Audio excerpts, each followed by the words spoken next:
하나님께서요, 이스라엘에 보면 이 제도들을 만들어 주십니다. 하나님께서 이스라엘을 한 나라만 만드는 게 아니라 그 나라를 만들었으니까 니들이 알아서 살아라 이게 아니고요. 그 한 나라에 걸맞는 제도들을 주십니다.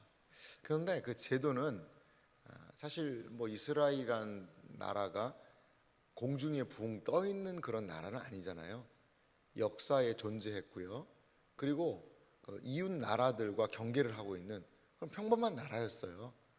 그런데 이 이스라엘이라는 이 나라의 제도를 하나님께서 다른 이웃들과 그래서 다른 나라와 그 연속성으로 좀 비슷한 게 많이 있습니다. 다른 나라가 이스라엘이라고 완전히 뭐 다르지 않고요. 비슷한 것들도 있어요. 하지만 매우 독특한 제도들도 있습니다. 특별히 우리 레위기 25장은 뭐 안식년과 더불어서 앞에 희년이라는 것이 나왔거든요. 그거에 대한 이해가 우리에게 조금은 좀 필요합니다. 그 희년이란 제도는 뭐 이제 주빌레라고도 이야기를 하는데요. 이 50년이 되면 다 돌려주는 겁니다. 다시 다 돌려주는 거예요. 왜 그러면 어떻게 돌려주는 근거가 뭐냐? 오늘 우리가 읽었던 성경이 그 희년의 근거가 되는 그런 신학적인 근거를 우리에게 제공해 주고 있는데요. 23절에 보니까 이렇게 말하죠. 토지를 영구히 팔지 말 것은 토지는 다 내 것임이라. 너희는 거류민이요 동거하는 자로서 나와 함께 있느니라. 이 토지는 팔지 말 것은 토지가 다 내 거라는 겁니다. 토지는 팔지 말래요. 내 거랍니다. 하나님이 토지에 대한 소유권을 주장하신다는 거죠. 희년이라는 것은 영구 임대 개념이 있습니다. 사람들이 어디에서부터 이 부와 여러 가지의 차이가 많이 나나 봤더니 땅입니다. 땅을 딱 소유해가지고 이건 내 땅이다. 이건 내 땅이다. 그러면 땅 없는 사람은 계속 쫓겨나가게 되는 거죠. 하나님이 가나안이라는 땅을 허락해 주시고 그 땅을 분배를 하죠. 제비를 뽑습니다. 그래서 적절하게 분배를 받았어요. 시작하는 겁니다.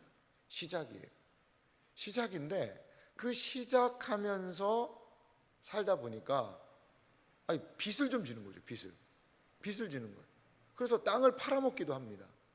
그러면 땅을 파는데 오늘 다른 성경에도 보니까 형제가 땅이 없으면 그 형제가 판 땅을 다시 기업 물을 자가 한다. 이게 고엘, 어제 설교 시간에 나눴지만 이 고엘에 대한 이야기가 여기 나오고 있거든요.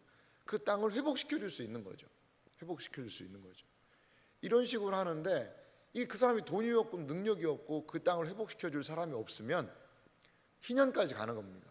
그 희년이 되면 다시 모든 것들이요, 뭐 컴퓨터를 리셋이라고도 이야기하는데 다시 원래대로 돌리는 겁니다. 희년이 되면요 다시 시작할 수 있어요. 가난하고 힘들고 어려운 사람도 희년이 되면 다시 땅을 회복하고 다시 시작할 수 있다는 거죠. 얼마나 큰 은혜입니까? 그렇게 하면 어떻게 되겠어요? 이제 계속해서 집안 대대로 가난하게 몰락하는 사람들은 없을 거 아니냐 이거죠. 이게 복된 제도입니다. 이거를 역사상 실천을 한 데가 있죠. 뭘까요? 역사적으로 실천한 그게 바로 공산주의입니다.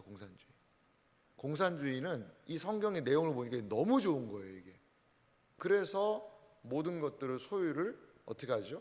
다 뺏어가지고 공동으로 분배해주고 정부에서 탁 해서 하는 겁니다.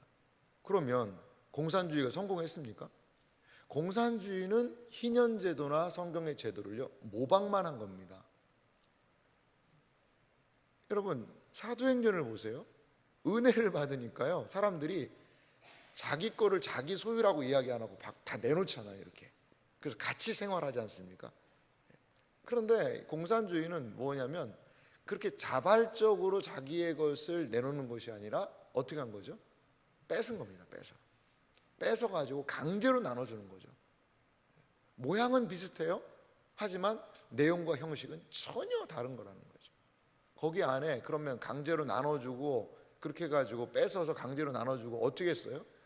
자기들만 부를 취급하는 거죠. 어떤 측면에서 보기는 좋아 보이지만 나중에 그 지도자들이 부를 축제하고, 어떤 측면에서는 뭐 지금 몇몇 국가들이 그러한 생각을 가지고 있긴 합니다만 역사적으로 망한 거죠. 이 소련 자체도, 러시아 자체도 소비에트 연방 공화국이라고 큰 나라를 그렇게 해서 만들었지만 실패한 거 아닙니까? 어떻게? 그러니까 하나님의 무엇이요? 은혜가 있어야 돼요. 이 제도라는 것은 그 제도를 감당할 수 있는 사람들이 은혜가 있어야 되는 거죠. 은혜가. 그리고 이 그 제도를 감당하는 사람들이 하나님을 인정해야 되는 거죠. 희년이 됐어요. 안 줘요. 야, 희년 됐는데 땅 이제 주라. 내가 왜 줘야 되는데? 그 희년이 뭔데? 뭐 그럼 꼭 지켜야 돼? 이거 내가 이게 힘들게 이게 모은 땅인데 그거 내가 왜 주냐 너한테 다시? 이러면요 그 희년 제도가 돌아가지가 않는 거예요. 사실 좀 아픈 현실이긴 합니다만 이렇게 레위기에도 그렇고 그 희년제도 이런 제도가 분명히 있었는데 과연 이것이 이스라엘에 정말 그대로 실천되었는가는 잘 모르겠어요. 역사서나 이런데 이제 희년이니까 뭐 이렇게 했다는 그런 얘기가 잘 없어요. 그리고 이스라엘 백성이 망해가지고요 다 잡혀가잖아요. 잡혀가는 걸 뭐라고 얘기하냐면 그 땅이 안식을 못해가지고 하나님이 강제 안식하게 했다 이런 얘기를 하세요. 그러니까 이스라엘 백성 그 나라 안에서 이런 제도들이 잘 원활하게 이루어지지 않은 것이 아닌가, 그런 것들도 볼 수가 있는 것입니다. 그런데 오늘 희년과 더불어서 우리가 알 수 있는 것 중에 하나가 있는데요, 예수님이요 오셔서 하신 첫 설교, 이사야의 글을 드리니까 읽어주셨거든요. 근데 예수님이 오셔서 하신 첫 설교가 뭐냐? 희년에 관한 설교였다는 거예요. 포로된 자에게 자유를 주고, 그리고 갇힌 자가 노임을 얻고, 여호와의 은혜의 해를 선포한다. 예수님이 오셔서 하신 일이 뭐라는 거예요? 희년입니다. 희년. 더 이상 노예로 종으로 살지 않아도 된다는 거예요. 신앙은 무엇입니까? 복음은 무엇입니까? 희년이 선포되는 거예요. 더 이상 종되었던 것에서부터 거기 종 상태에 놓여 있는 것이 아니라 해방을 시켜주시는 거죠.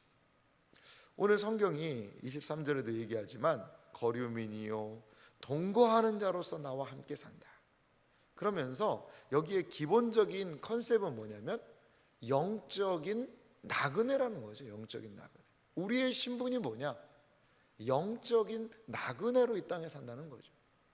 이 땅에서 영원히 살 사람처럼 막 엄청난 부를 축적해서 사는 그런 게 아니라, 이건 하나님이 주신 것들은 이게 내가 혼자 쓰려는 것이 아니라 나누고 베풀고 섬기다가 나는 하나님이 부르시면 본향으로 가야 된다라는 이런 나그네 의식이 이 사람들에게 있는 거죠. 이 오늘 하나님이 책 만들어 놓으신 그 제도도 이러한 것을 내포하고 있다라는 것을 우리가 좀 볼 수가 있습니다. 그리고 계속해서 기업을 무르는 것에 대해서 이야기하잖아요. 나의 가까운 사람들이, 친척들이나 친족들을 땅을 잃고 힘들어하면 그 옆에 있는 사람들이, 좀 돈이 있고 힘 있는 사람들이 그거를 대신 값을 지불하고 그걸 찾아주라는 거예요. 계속 찾아주라는 거예요. 이거는 성도의 삶에 있어서 매우 중요한 인식이죠. 서로가 서로에게, 이 제도가 무슨 제도라고 그랬죠? 고엘이라고 어제 말씀에 함께 나눴었는데요. 어제 주일날 이 고엘에 대해서 좀 열심히 공부를 안 했는데, 그리고 의미만 설명했는데, 오늘 새벽에 오신 분들은 하나님이 이렇게 좀 공부까지 하라고 이렇게 하시네요. 고엘은 땅을 계속 물려주는 거잖아요. 우리가 그런 삶을 살아야 된다는 거죠. 서로에게 힘들고 연약한 지체들의 고엘이 돼줘서, 고엘을 구속자라고도 표현했잖아요. 고엘이 돼주는 거예요. 서로가 서로에게 말이죠. 그러면서 이 약속의 땅에 무엇이요? 억울하고 힘든 사람이 없도록 그렇게 도와주라는 거예요. 고엘도 없으면, 나는 고엘을 해줄 사람이 없어. 그럼 어떻게 해야 돼요? 그럼 5년까지 기다려야죠. 2년까지. 그래서 그 약속의 땅에 적어도 산다면, 그 하나님의 약속의 땅이요, 하늘의 거룩한 하나님의 도성에 그 모델이 되는 모델하우스에 산다면 그래도 적어도 억울한 사람들 없게 하자 이거죠. 그래서 하나님 그런 제도를 만들어 주셨다는 겁니다. 여러 가지 가옥과 주택에 대한 그렇다면 모든 것들이 다 그러냐? 그건 아닙니다. 일부는 사유재산이 인정된 데가 있어요. 그래서 가옥이나 이런 부분은 개인적인 분명히 인정되는 그런 부분도 있었던 장면들을 우리는 볼 수가 있어요.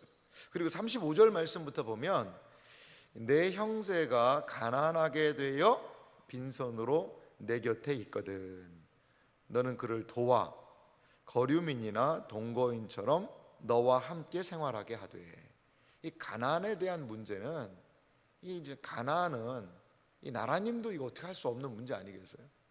이 정부들이 늘 그래서 이 가난의 문제와 가지고 싸웁니다. 좋은 제도를 만들고 여러 가지 하는데요, 성경도 가난한 사람들한테 대한 이야기를 해요. 그런데 가난에 대한 이야기를 하면서 36절 보세요. 이렇게 말합니다. 너는 그에게 이자를 받지 말고 내 하나님을 경외하여 내 형제로 너와 함께 생활하게 할 것인지. 이 가난한 형제에 대한 돌봄의 가장 중요한 것 중에 하나가 뭐냐면 이자를 받지 말라는 겁니다. 이자를. 37절도 너는 그에게 이자를 위하여 돈을 꾸어주지 말고 이익을 위하여 내 양식을 꾸어주지 말라. 그러니까 돈을 빌려준, 그냥 가난하니까요. 돈이 없으면 어떻게 되겠어요? 굶어 죽을 수는 없잖아요. 그러니까 돈을 꾸는 거죠. 돈을 꾸는데 이자를 받지 말라는 겁니다. 이거는요, 고대 근동과 이 이스라엘이 매우 다른 법적인 체계였습니다. 그 당시, 그러니까 이스라엘 주변에 있는 나라들은요, 다 이자 받으라고 그랬어요. 얼마 빌려주면 얼마를 받아라, 이렇게 이야기를 했습니다. 그러니까 이자를 받는 것은 당연한 돈 있는 사람의 권리인 것처럼 그 얘기를 했어요. 근데요, 이스라엘 땅 안에서는요, 이자 받지 말라는 거예요. 우리는 이자를 뭐라고 해야죠? 이자 놀이하지 말라고 그러잖아요. 이자 놀이. 그러니까 나중에는요, 어떻게 되냐면 가난한 사람들이 이자를 갚지 못하고 원금 갚지 못하면 어떻게 되는 줄 아세요? 원금보다 이자가 더 커져요. 그러면 나중에 어떻게 되느냐? 돈 못 갚으면 어떻게 될까요? 그 사람이 종이 돼서 팔리는 겁니다. 왜냐하면 이 모물을 팔아가지고 그걸 갚아야 되거든요. 그러니까 여러분 보세요. 그 사회가 어떻게 되겠어요? 그 이자라는 것 하나를 사람들이 처음에 이자 별거 아니잖아요. 뭐 몇 프로밖에 안 되는 거. 하지만요, 그 이자의 무서운 건 뭐죠? 이자는 기간을 더하면서 고리로 하게 되면 원금을요 추가해버리는 거예요. 그러니까 이스라엘 땅 안에서는 가난한 사람을 위해서, 가난한 사람들이 더 가난하게 되기 때문에 이자를 받지 말라는 겁니다. 이자를 받지 말라는 거예요. 원금만 갚으라는 거죠. 원금만.